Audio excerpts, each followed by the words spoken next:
जिला में नंबर 1 इंदौर अब पौधारोपण में भी वर्ल्ड रिकॉर्ड बनाने जा रहा है। एक ही दिन में 11 लाख पौधे रोपकर वर्ल्ड रिकॉर्ड बनाने के लिए इंदौर में तैयारी पूरी हो गई है। कार्यक्रम में शामिल होने के लिए केंद्रीय गृह मंत्री अमित शाह भी रविवार को इंदौर पहुंचेंगे। शाह एक पेड़ मां के नाम अभियान के तहत 11 लाख पौधे लगाने के कार्यक्रम में शामिल होंगे। बिलासपुर में सांसद बृजमोहन अग्रवाल ने पूर्व मुख्यमंत्री भूपेश बघेल पर तंज कसा। उन्होंने कहा कि भूपेश बघेल अब बिल्कुल खाली हैं, वह केवल विधायक बनकर रह गए। वहीं उन्होंने कहा छत्तीसगढ़ की जनता ने बहुत उम्मीद से 15 सालों बाद बदलाव किया था, लेकिन उस बदलाव में छत्तीसगढ़ की जनता का शोषण हुआ। कांग्रेस ने कोयला घोटाला, शराब घोटाला, रेत घोटाला और धान घोटाला किया। छत्तीसगढ़ के मुख्यमंत्री विष्णुदेव साय अपने मंत्रिमंडल के सदस्यों के साथ अयोध्या के लिए रवाना हो गए। अयोध्या रवाना होने से पहले सीएम ने मीडिया से चर्चा की। मीडिया से उन्होंने कहा कि आज पूरे मंत्रिमंडल के साथ हम भगवान रामलला के दर्शन करेंगे। मुख्यमंत्री इस मौके पर माता शबरी की धरती कहे जाने वाले शिवरी नारायण से बेर फल से भरी टोकरी दी।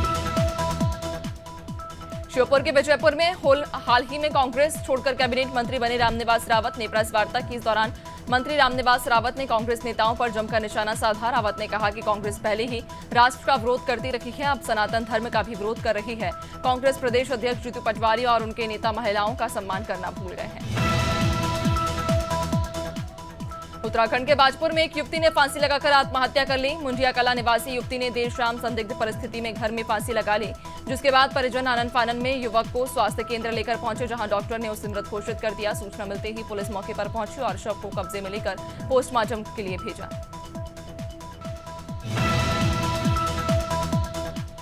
मुरादाबाद में एक महिला की गला रेतकर हत्या कर दी गई। मामला कटघर थाना क्षेत्र के पीतल बस्ती पुलिस चौकी का है। रेशम सैनी की गला रेती हुई रक्त रंजित लाश घर में पड़ी मिली। सूचना मिलते ही पुलिस मौके पर पहुंची। मृतका के बच्चे ने बताया कि पापा ने मम्मी का चाकू से गला रेत दिया। घटना के बाद से महिला का पति फरार है। फिलहाल पुलिस मामले की जांच।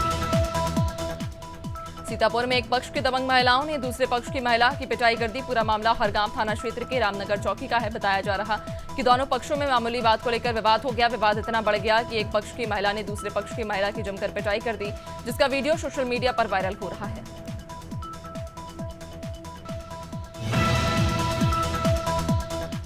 जांजगीर चांपा में बुजुर्ग छोटेलाल पांडे को मार डाला। पुलिस के मुताबिक आरोपी दीपक यादव और साहिद बेग ने हत्या की है। दोनों आरोपियों को गिरफ्तार कर लिया गया। वारदात चांपा थाना क्षेत्र के शंकर नगर की।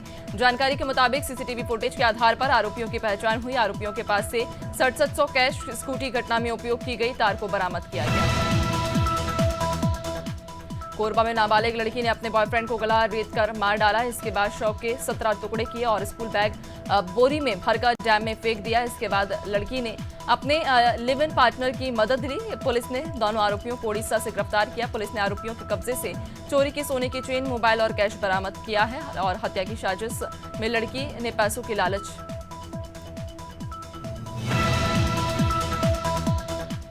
झाबुआ के पारा में एक महीने पहले हुई युवक की निर्मम हत्या के मामले में पुलिस ने खुलासा किया है। इस मामले पर पुलिस ने सभी आरोपियों को गिरफ्तार कर लिया। बता दें कि बीते दिनों युवक अंतर सिंह इंदौर बारात में गया था, जहां आरोपियों ने फायरिंग और चाकू से हमला कर उसे मौत के घाट उतार दिया था।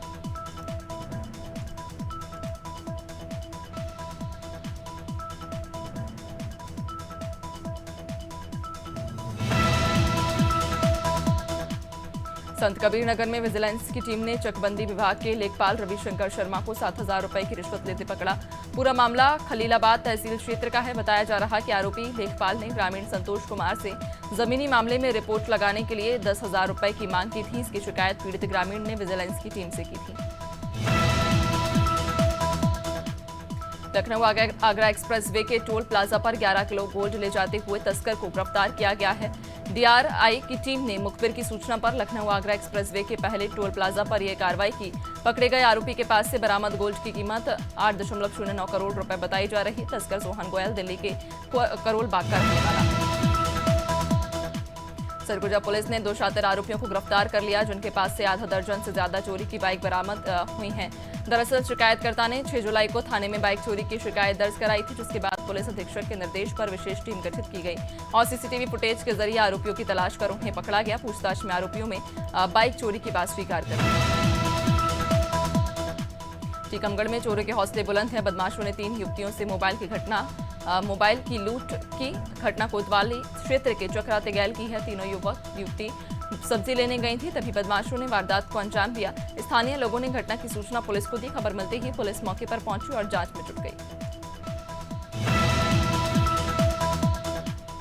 लालसोट में दिल्ली मुंबई एक्सप्रेस वे पर एक स्कॉर्पियो बेकाबू होकर पलटने से चकनाचूर हो गई। घटना में 2 लोगों की मौके पर ही मौत हो गई, वहीं 3 लोग घायल हो गए। हादसा लालसोट के राहुवास थाना क्षेत्र में हुआ। राहुवास पुलिस के मुताबिक दिल्ली मुंबई एक्सप्रेस वे पर स्कॉर्पियो दिल्ली की ओर से महाराष्ट्र की ओर जा रही थी। इस बीच ये हादसा हो गया। गाजीपुर में अपर जिलाधिकारी दिनेश कुमार ने मरदह ब्लॉक क्षेत्र के महाहर धाम मंदिर का निरीक्षण किया। कांवरियों को कोई दिक्कत न हो, इसके लिए उप जिलाधिकारी ने सभी जगहों पर साफ सफाई और सुरक्षा व्यवस्था बढ़ाने के निर्देश दिए। साथ ही रात में उजाले के लिए हर खंभों पर लाइट लगाने की व्यवस्था के भी निर्देश दिए। पहाड़ों पर हो रही मूसलाधार बारिश का असर मैदानी भागों में देखने को मिल रहा है। ऐसे में नेपाल से सटे कई जनपदों में बाढ़ जैसे हालात बन गए। वहीं घाघरा, शारदा और राप्ती नदी का जलस्तर बढ़ने से बहराइच के सुदूर क्षेत्र सुजौली के पास कई गांव जलमग्न हो गए। सूचना मिलते ही जिलाधिकारी मोनिका रानी ने अधीनस्थ अधिकारियों के साथ मौके का निरीक्षण किया और बचाव कार्यों को लेकर। गोवर्धन में जैसे जैसे करौड़ी मेले का समय नजदीक आ रहा है, वैसे वैसे अधिकारियों की जिम्मेदारी भी बढ़ती जा रही है। मेले की तैयारियों को लेकर मंडलायुक्त ऋतु माहेश्वरी ने विभागीय अफसरों के साथ बैठक की, जिसमें अफसरों को मेले से जुड़े तमाम काम समय पर निपटाने के अहम निर्देश दिए। वहीं मीटिंग के बाद मंडलायुक्त ने परिक्रमा मार्ग का निरीक्षण भी किया। इस दौरान शौचालय में अव्यवस्था मिलने पर उन्होंने नाराजगी जताई।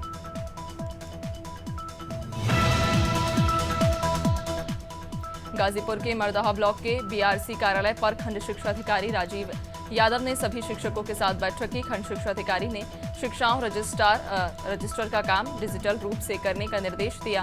वहीं शिक्षा विभाग के सभी अध्यापकों समेत अध्यापिकाओं ने इस निर्देश को करने से मना कर दिया।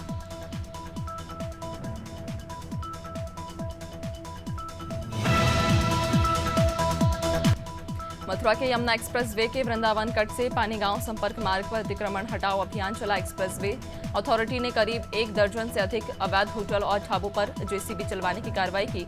यमुना प्राधिकरण की बिना अनुमति के होटल बनाए गए थे। कार्रवाई के दौरान कई थानों की पुलिस और पीएससी के जवान मौजूद रहे। औरैया में नहर पुल निर्माण में रोड़ा बने 45 दुकानों पर पुलिस ने बुलडोजर कार्रवाई की। दुकान और मकानों को मजिस्ट्रेट और पुलिस बल की मौजूदगी में तोड़ा गया। अधिशासी अभियंता सिंचाई खंड ने प्रशासन से अतिक्रमण हटाने के दौरान शांति बनाए रखने की मांग की थी। बता दें कि प्रशासन ने पहले की दुकान और मकान के नोटिस जारी कर अतिक्रमण की जानकारी दी थी। कोरबा के पौड़ी में शासकीय पट्टी की भूमि पर रजिस्ट्री करने का मामला सामने आया है। दरअसल ग्राम तानाखार में सरकारी 2 एकड़ जमीन को पटवारी जितेश जायसवाल ने बिना कलेक्टर आदेश के बेचकर उसकी रजिस्ट्री प्रभाकर राव देशमुख के नाम कर दी। इसे लेकर अब भारतीय जनता मजदूर ट्रेड यूनियन के राष्ट्रीय सचिव दीपक श्रीवास ने एसडीएम और कलेक्टर से शिकायत कर दी। जबलपुर में कांग्रेसियों ने स्मार्ट मीटर के विरोध में सूपाताल के बिजली कार्यालय का घेराव कर दिया और घर धरना प्रदर्शन किया। कांग्रेसियों का कहना है कि बिजली विभाग के जरिए घरों में जो स्मार्ट मीटर लगाए गए हैं उससे हजारों रुपए का बिजली का बिल आ रहा है। कांग्रेस की मांग है कि स्मार्ट मीटर को तत्काल हटाया जाए।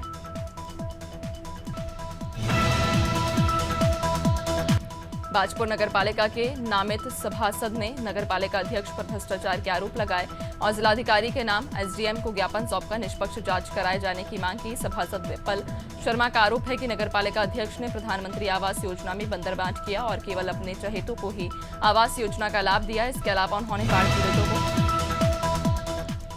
कन्नौज के गुगरापुर क्षेत्र में जल निकासी की समस्या उत्पन्न हो गई। इससे ग्रामीणों को बीमारी फैलने का डर सता रहा है। इसे लेकर ग्रामीणों में आक्रोश है। ग्रामीणों के मुताबिक गांव में पीडब्ल्यूडी विभाग की रोड है, फिर भी यहां कई दिनों से जल भराव की समस्या बनी हुई है। ग्रामीणों ने इसकी कई बार शिकायत भी की, लेकिन समस्या का कोई समाधान नहीं हुआ। मथुरा वृंदावन में बंदरों का आतंक लगातार बढ़ता जा रहा। घर जा रहे 5 साल के मासूम पर बंदरों ने हमला कर दिया। मौके से निकल रहे लोगों ने शोर मचाया, जिसके कारण बंदर बच्चे को छोड़कर भाग गए। इस घटना का सीसीटीवी वीडियो भी सामने आया। बता दें कि मदन मोहन घेरा क्षेत्र में रहने वाले गोपाल चतुर्वेदी का बेटा किसी काम से घर से बाहर आया था। घर वापस जाते समय बंदरों ने इस पर अटैक कर दिया। सागर में रैली पुलिस को बड़ी कामयाबी मिली। पुलिस ने 24 घंटे में लूट करने वाले 3 आरोपियों को गिरफ्तार कर लिया। दरअसल बीते दिन बगासपुरा निवासी भाई बहन बाइक से सागर जा रहे थे। इसी दौरान बाईपास मार्ग पर रास्ता रोककर आरोपियों ने लूट की वारदात को अंजाम दिया। पुलिस ने आरोपियों से लूट की बाइक, 3 मोबाइल, 6,000 रुपए समेत अन्य सामान बरामद किया। जशपुर कोतवाली परिसर में आगामी त्योहारों को लेकर अमन कमेटी की बैठक की गई, जिसमें अमर पुलिस अधीक्षक, विद्युत विभाग के अधिकारी, नगरपालिका कर्मचारी समेत कई लोग मौजूद रहे। बैठक में मुहर्रम पर निकलने वाले ताजियों की ऊंचाई और रूट के बारे में चर्चा की गई। साथ ही त्योहार को शांतिपूर्ण तरीके से मनाने की अपील की गई। सागर में कल शाम हुई झमाझम बारिश ने नगर निगम के दावों की पोल खोल दी है। नगर निगम के अधिकारी और जनप्रतिनिधि ने बारिश में शहर में कहीं भी जल भराव की स्थिति नहीं होने का दावा किया, लेकिन 2 घंटे की मूसलाधार बारिश में शहर पानी पानी हो गया। बारिश के कारण कई घरों में पानी भर गया, जिससे शहरवासियों में नाराजगी देखने को मिली। वार्डवासियों का कहना है कि बारिश के पहले नगर निगम और स्मार्ट सिटी ने बड़े बड़े दावे किए थे, लेकिन जोरदार बारिश ने सबकी पोल खोल दी।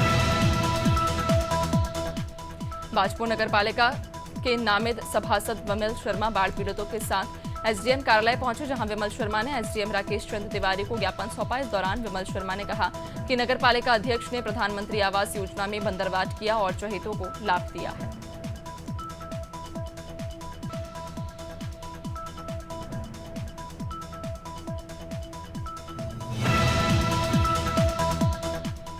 अम्बेडकर नगर में बाढ़ से निपटने के लिए जिला प्रशासन पूरी तरह अलर्ट है। अपर जिलाधिकारी डॉक्टर सदानंद गुप्ता ने बताया कि आलापुर और टांडा तहसील क्षेत्र के कुल 23 गांव बाढ़ प्रभावित क्षेत्रों में शामिल हैं, जहां अभी बाढ़ का प्रभाव नहीं है। वहीं उन्होंने बताया कि मांझा कमहरिया क्षेत्र में घाघरा नदी किनारे कटान से लोगों को दिक्कत हो रही है, जिसके लिए शासन को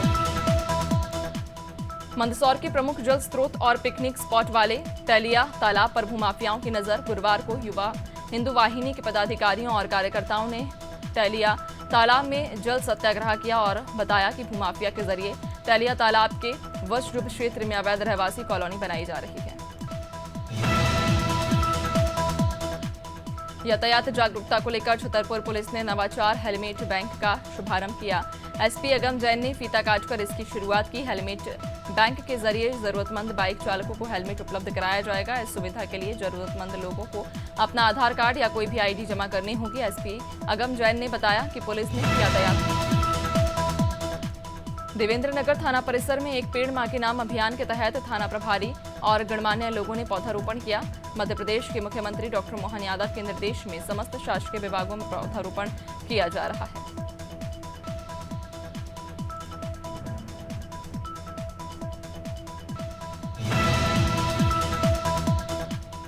यूपी के 6.90 लाख टीचरों को ऑनलाइन अटेंडेंस से राहत दी गई है। शिक्षकों के विरोध के बाद बेसिक शिक्षा विभाग ने अटेंडेंस के टाइमिंग में बदलाव किया। सुबह 8:30 बजे की रोक हटा दी गई। साथ ही टेक्निकल प्रॉब्लम्स होने पर टीचर्स टैबलेट से किसी भी समय हाजिरी लगा सकेंगे।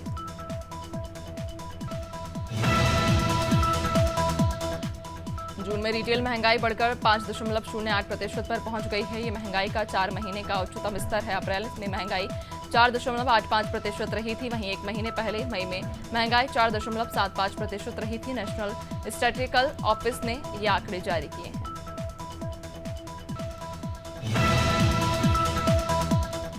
विंबलडन 2024 के फाइनलिस्ट तय हो गए हैं। मेंस सिंगल्स में डिफेंडिंग चैंपियन कार्लोस अल्कारेज का सामना 7 बार के चैंपियन नोवाक जोकोविच से होगा। दोनों लगातार दूसरी बार इस ग्रैंड स्लैम के खिताबी मुकाबले में भिड़ेंगे। फाइनल मुकाबला 14 जुलाई को लंदन के सेंटर कोर्ट में खेला जाएगा। वर्ल्ड चैंपियनशिप ऑफ लीजेंड्स 2024 अपने अंतिम पड़ाव पर पहुंच चुका है। फाइनल मुकाबला आज रात 9 बजे से इंडिया चैंपियंस और पाकिस्तान चैंपियंस के बीच बर्मिंघम के मैदान पर खेला जाएगा। पाकिस्तान ने सेमीफाइनल में वेस्टइंडीज चैंपियंस को 20 रनों से हराया था। वहीं भारत ने ऑस्ट्रेलिया चैंपियंस को मात देकर फाइनल में जगह पक्की की है।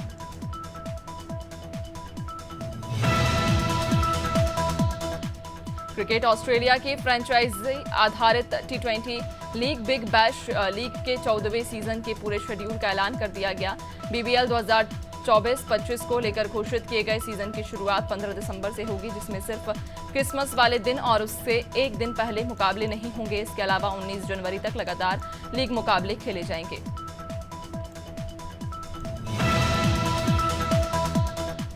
भारत और जिम्बाब्वे के बीच खेली जा रही 5 मैचों की T20 सीरीज चौथा मुकाबला आज खेला जाएगा। टीम इंडिया इस सीरीज में 2-1 से आगे है और आज का मैच जीतने के साथ ही सीरीज भी अपने नाम कर लेगी। जिम्बाब्वे भारत के खिलाफ अब तक एक भी T20 सीरीज नहीं जीत सके हैं। दोनों के बीच अब तक तीन सीरीज खेली गई, 2 भारत को जीता जबकि 1 ड्रॉ रही। Aamir Khan starrer film 3 idiots का एक सीन द अकेडमी ने अपने ऑफिशियल इंस्टाग्राम पेज पर शेयर किया है। अकेडमी ने एक पोस्ट में फिल्म का वो सीन शेयर किया जिसमें रैंचो एग्जाम हॉल में अपनी और अपने दोस्तों की एग्जाम शीट मिक्स करके भाग जाता है। अकेडमी ने कैप्शन दिया, रैंचो का प्रेजेंस ऑफ माइंड यहाँ। अनंत अंबानी और राधिका मर्चेंट शादी के बंधन में बंध गए हैं। सबसे पहले वरमाला हुई, इसके बाद लग्न, 7 फेरे और सिंदूर दान की रस्म की गई। शुक्रवार शाम 4:30 बजे बारात एंटीलिया से रवाना होकर जियो वर्ल्ड सेंटर पहुंची थी। सेंटर में अंदर बारातियों ने जमकर डांस किया। प्रियंका चोपड़ा, शाहरुख खान, रजनीकांत ने खूब डांस किया। मानिका अंबानी की लड़की नजर आई। बिजनेसमैन मुकेश अंबानी के छोटे बेटे अनंत अंबानी और राधिका मर्चेंट शादी के बंधन में बंध गए। शुक्रवार रात मुंबई के जियो वर्ल्ड सेंटर में शादी की रस्म हुई। सपा प्रमुख अखिलेश यादव भी शादी में शामिल होने मुंबई पहुंचे। पत्नी डिंपल, बेटी और बेटे भी उनके साथ थे। गोरखपुर से भाजपा सांसद रवि किशन भी उन पत्नी के साथ अनंत की शादी में शरीक हुए। कैंसर से जूझ रही हिना खान ने अपने फैंस और शुभचिंतकों के लिए सोशल मीडिया पर एक नोट शेयर किया। अपनी इंस्टाग्राम स्टोरी में हिना ने बताया कि उनके फैंस उनकी सलामती की दुआ करने के लिए रोजा और व्रत रख रहे हैं। इसके लिए हिना ने फैंस का शुक्रिया अदा किया।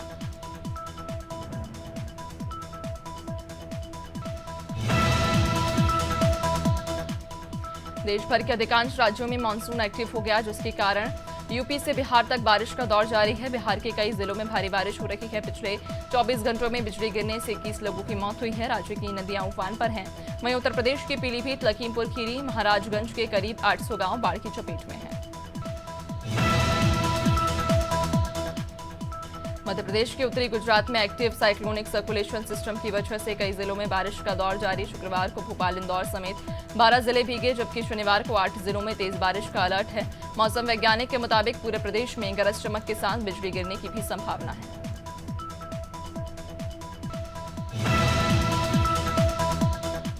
शाहजहांपुर में लखनऊ दिल्ली हाईवे का एक हिस्सा दूसरे दिन भी बंद है। हाईवे पर 3 फीट पानी भरा, पानी नदी की तरह बह रहा है। गोरखपुर में राप्ती नदी खतरे के निशान के पार हो गई। नदी से सटे इलाके में घरों की एक मंजिल तक डूब गई। दिल्ली लखनऊ नेशनल हाईवे के आसपास रहने वाले लोग पलायन कर रहे हैं। डर है कि पानी का स्तर और बढ़ सकता है।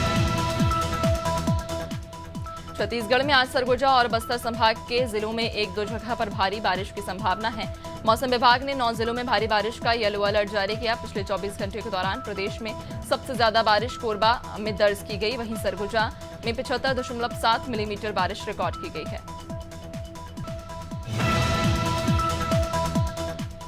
झारखंड में मानसून का असर अब दिखने लगा। राजधानी रांची समेत राज्य के कई जिलों में शुक्रवार को तेज बारिश हुई। बारिश की वजह से राज्य के कई इलाके जलमग्न हो गए। मौसम विभाग ने आज राज्य के 10 जिलों में भारी बारिश का रेड अलर्ट जारी किया। मौसम विभाग के मुताबिक 15 जुलाई तक रांची और आसपास के इलाकों में ऐसा ही मौसम बना रहेगा।